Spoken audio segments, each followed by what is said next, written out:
You would not know how good that feels.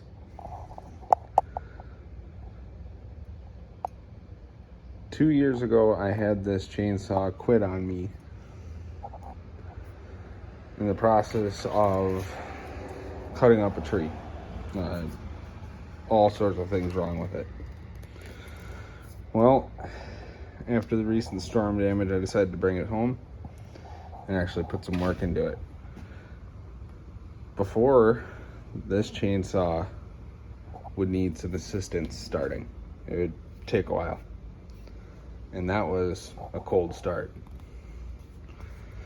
New carburetor, fully stripped apart, re-cleaned, new air filter, new spark plug, new chain and bar, dogs, the whole works. Still some more work to do. Got a muffler coming in. Got a new intake boot coming in. But it's ready to do some cleanup. We'll see how she does this weekend.